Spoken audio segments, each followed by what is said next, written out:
सुबह देर से उठने के दो ऐसे नुकसानात जिनको सुनकर आप हैरान रह जाएंगे, दंग रह जाएंगे। सुबह जो लोग लेट उठते हैं ना, देर में उठते हैं, तो सुबह के वक्त हदीस पाक में आता है कि आसमान से दो फरिश्ते जमीन पर उतरते हैं और आने के बाद वो लोगों के घरों के अंदर दाखिल होते हैं। बाज़ रिवायात में आता है कि कुछ फरिश्ते ज़मीन की तरफ आते हैं, आसमान से उतरते हैं, नाजिल होते हैं और वो लोगों के घरों के अंदर दाखिल होते हैं। और जिन घरों में लोग सोते मिलते हैं, सो रहे होते हैं, उस घर में वो फरिश्ते दाखिल नहीं होते और वो फरिश्ते बाहर से ही वापस आ जाते हैं। और जिन घरों में लोग कुरान की तिलावत कर रहे होते हैं, उठे होते हैं, फजर की नमाज पढ़ के अपने कामों में मसरूफ़ होते हैं, तो ऐसे घरों में वो फरिश्ते दाखिल हो जाते हैं। और वो फरिश्ते जो होते हैं वो रिज़्क़ के आने का सबब हुआ करता है।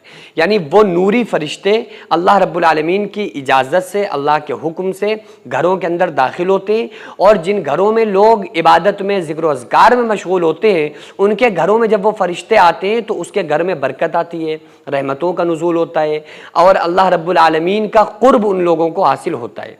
लेकिन चूंकि शेड्यूल लोगों का चेंज है, वो दिन भर सोते हैं, रात भर जागने का माहौल बना हुआ है कि रात में 2 बजे 3 बजे वो सो रहे हैं, फिर सुबह 9 बजे 10 बजे वो उठ रहे हैं।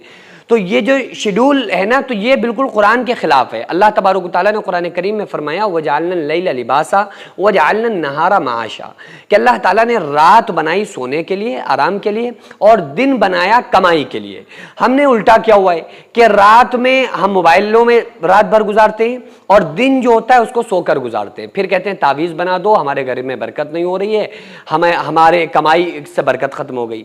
भाई जो फरिश्तों का नुज़ूल होता है ना आसमान से ज़मीन की तरफ, वो जब घरों में दाखिल होते हैं तो रहमत लेकर आते हैं, वो रिज़्क़ के आने का एक ज़रिया होता है, वो बरकत का सबब बनकर आते हैं। लेकिन ये सारे दरवाजे तो हमने बंद कर दिए, उसके बाद हम तावीज़ों के पीछे दौड़ रहे होते हैं। तो इसलिए उन चीज़ों को, अपनी ज़िंदगी को संवारने की ज़रूरत है। और आका अलैहिस्सलाम ने इरशाद फरमाया अस्सुबहतु तमनउर रिज़्क़, सुबह का सोना रोज़ी को रोकता है। हाँ, बंदा नमाज पढ़ के सो जाए तो बात अलग है, भाई मेरे जैसों का तो माहौल दूसरा होता है। रात भर प्रोग्राम में रहता हूँ या कहीं मरीजों को देखने चले गए या कहीं सफ़र में हैं, तो फिर दिन में सो गए, या आपके साथ ऐसा कोई मामला है तो कोई प्रॉब्लम नहीं है, कोई मसला नहीं है। लेकिन रोज़ाना एक रूटीन बनाना और बिला वजह बनाना, ये इंसान के लिए बेहतर नहीं है। आका अलैहिस्सलाम ने इरशाद फरमाया कि आसमान में 2 दरवाजे हैं, तो जब बंदा अमल करता है तो एक से उसका अमल चलता है, दूसरे से रिज़्क़ उतरता है। जब अमल करना बंद कर देता है तो दोनों दरवाजे बंद हो जाते हैं। तो अच्छी तरह से समझ लीजिए कि अगर आप ये इस शेड्यूल को चेंज नहीं करेंगे तो इससे बहुत ज़्यादा परेशानियों का सामना आपको करना पड़ सकता है। क्योंकि जो फरिश्तों का नुज़ूल होता है, फरिश्ते आते हैं, रहमत लेकर के आते हैं, बरकतें लेकर के आते हैं। और फिर क्या बेहतर होता कि अगर आपने नमाज फजर के बाद कुरान करीम की तिलावत करें, बच्चों को कुरान सिखाएं, बच्चों को कुरान पढ़ाएं, तालीम वाला माहौल पैदा करें, घरों के अंदर बच्चियों को कुरान की तालीम और तरबियत दें। तो इससे क्या होगा कि आपका जब अमल में इजाफा होगा ना, तो अल्लाह ताला आपके रिज़्क़ में इजाफा कर देगा। जब रिज़्क़ में इजाफा हो जाएगा तो फिर आपकी टेंशनें ही ख़त्म हो जाएंगी।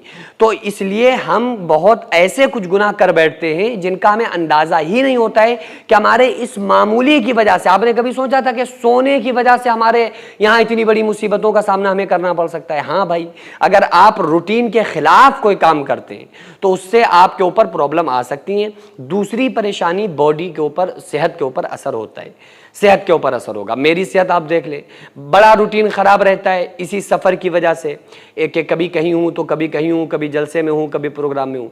तो असर पड़ा कि नहीं पड़ा? असर पड़ा कि बहुत अच्छा खाता हूँ, ज़्यादा नहीं खाता हूँ अलग बात है, लेकिन अच्छा खाता हूँ, कोई किसी चीज़ की कोई परेशानी नहीं है। सेहत नहीं अच्छी है, क्यों नहीं अच्छी है? टाइम पर खाना नहीं, टाइम पर सोना नहीं। लेकिन अगर ऐसी कोई मजबूरी है तो खुदारा नमाजों को गोल ना करें, नमाज फजर पढ़ के ज़रूर सोएं।